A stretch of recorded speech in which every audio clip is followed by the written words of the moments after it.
पाप का फल। ब्रह्मदत्त काशी राज्य पर राज्य करते थे।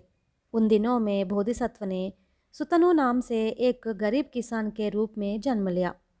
बड़ा होने पर सुतनु अपनी कमाई से अपने माता पिता का भरण पोषण करने लगा।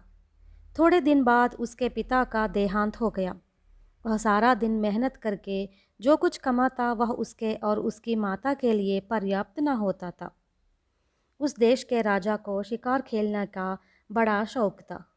वह अक्सर जंगल में जाकर जंगली जानवरों का शिकार खेला करता था। एक दिन राजा एक हिरण का पीछा करते हुए बहुत दूर निकल गया और उस पर तीर चलाया। तीर की चोट खाकर हिरण मर गया। समीप में राजा का कोई सैनिक न था, इसलिए वह उस हिरण को अपने कंधे पर डाल वापस लौटने लगा। दोपहर का समय था। खड़ी धूप पड़ रही थी। शिकार खेलने तथा हिरण को ढोने से राजा थक गया था। उस अवस्था में उसको एक विशाल वटवृक्ष की छाया बड़ी सुखद प्रतीत हुई। राजा ने हिरण के शरीर को पेड़ की छाया में डाल दिया और आराम करने के लिए लुढ़क पड़ा। दूसरे ही क्षण राजा के सामने एक ब्रह्म राक्षस प्रत्यक्ष हुआ और उसकी ओर बढ़ते हुए चिल्ला उठा, मैं तुम्हें खा जाऊंगा। तुम कौन हो? मुझे खाने का तुम्हें क्या अधिकार है? राजा ने ब्रह्म राक्षस से पूछा। मैं एक ब्रह्म राक्षस हूँ। यह वृक्ष मेरा है।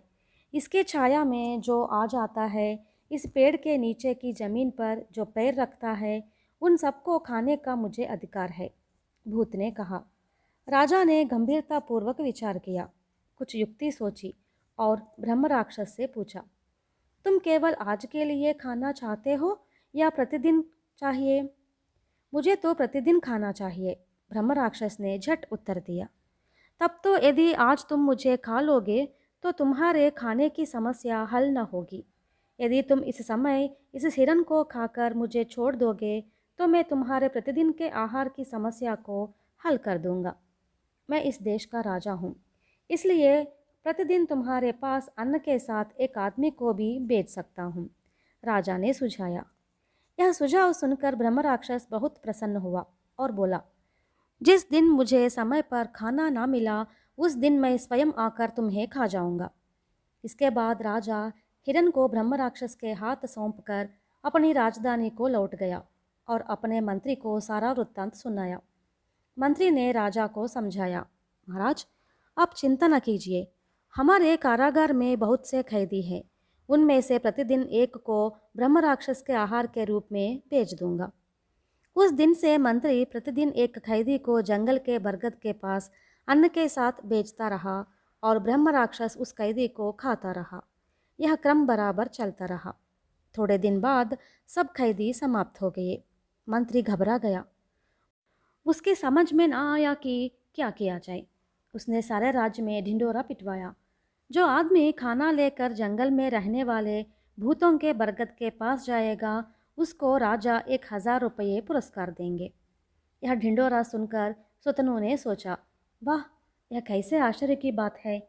मैं हड्डी तोड़ मेहनत करूं तो भी तांबे के 4 सिक्के हाथ नहीं लगते, परंतु ब्रह्म राक्षस का आहार बन जाने पर मुझको इतने सारे रुपये हाथ लग जाएंगे।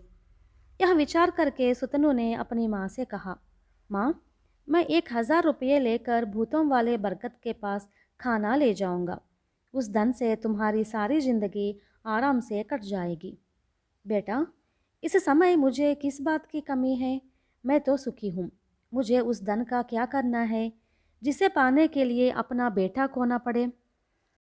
क्या तुम्हें यह बात समझ नहीं आई कि वहाँ जाने पर वह राक्षस तुम्हें खा जाएगा? नहीं, तुम्हें कहीं जाने की कोई आवश्यकता नहीं है, सुतनु की माँ ने कहा। माँ, मुझे कोई खतरा न होगा। मैं कुशलतापूर्वक घर लौट जाऊंगा।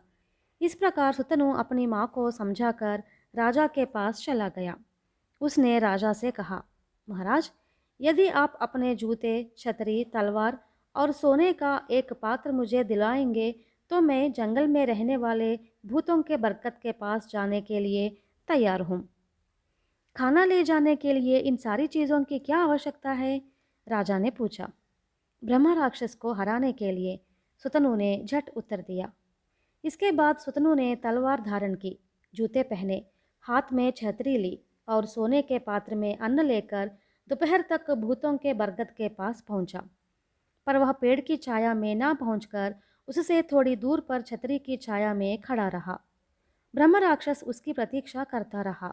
जब काफी समय तक वह पेड़ के नीचे नहीं आया तो राक्षस असमंजस में पड़ गया। आज तक तो कभी ऐसा नहीं हुआ था।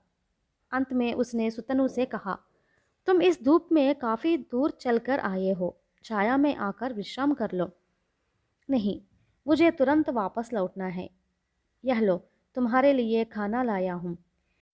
यह कहकर सुतनु ने सोने के पात्र को धूप में एक जगह रख दिया और तलवार से उस पात्र को पेड़ की छाया में ढकेल दिया। सुतनु के इस व्यवहार पर ब्रह्म राक्षस झल्ला गया और क्रोध में आकर हुंकार उठा, मैं खाने के साथ आहार लाने वाले को भी खा लेता हूँ। क्या तुम्हें यह बात नहीं पता है? लेकिन याद रखो, तुम मुझे नहीं खा सकते। मैं तुम्हारे पेड़ की छाया में नहीं आया हूँ, इसलिए तुमको मुझे खाने का क्या अधिकार है? सुतनु ने पूछा। यह तो सरासर धोखा है। मेरा तो राजा के साथ यह समझौता है कि हर दिन खाने के रूप में मुझे एक आदमी भी मिलेगा। आज तुम यह नियम तोड़ रहे हो। लगता है इसमें राजा की कोई चाल है, या वह अपने ही किए हुए समझौते को तोड़ना चाहता है। वास्तव में तुम्हारे साथ मेरा काम ही क्या है? मुझे राजा को दिखाना होगा कि वचन तोड़ने से क्या हो सकता है। आज मैं सीधे जाकर उस राजा को ही खा डालूंगा। ब्रह्म राक्षस ने छल्लाकर कहा, तुमने किसी जन्म में महान पाप करके इस प्रकार राक्षस का जन्म धारण किया है। इसी के परिणाम स्वरूप भूत बनकर इस भरगत के आश्रय में रहते हो। ऐसा नीच जीवन बिताते रहने पर भी तुम्हारी बुद्धि अभी तक टिकाने में नहीं लगी। अब भी सही, अपने मन को बदल डालो। इस प्रकार सुतनु ने ब्रह्म राक्षस को डांट दिया। इस पर ब्रह्म राक्षस सोच में पड़ गया। सुतनु की बात ने उसे बहुत प्रभावित किया, परंतु वह अपने स्वभाव और परिस्थितियों के कारण असमर्थ था। अंत में उसने चिंतित स्वर में पूछा, बताओ मैं क्या करूं? इससे अच्छा जीवन बिताने का क्या रास्ता है? तुम मेरे साथ चलकर हमारे नगर के द्वार पर निवास करो। वहाँ पर हर दिन मैं तुम्हारे लिए सात्विक आहार भिजवाने का प्रबंध करूँगा। तुम मानवों को नोच नोच कर खाने की अपनी बुरी आदत छोड़ दो। सुतनु ने समझाया। ब्रह्म राक्षस ने ऐसा ही किया। सुतनु को प्राणों के साथ लौटकर आया हुआ देखकर राजा विस्मय में आ गए। इस पर उसने सारा वृत्तांत राजा को सुनाया। राजा ने आनंदित होकर सुतनु को अपना सेनापति नियुक्त किया और उसकी सलाह से सुखपूर्वक राज्य शासन करने लगा।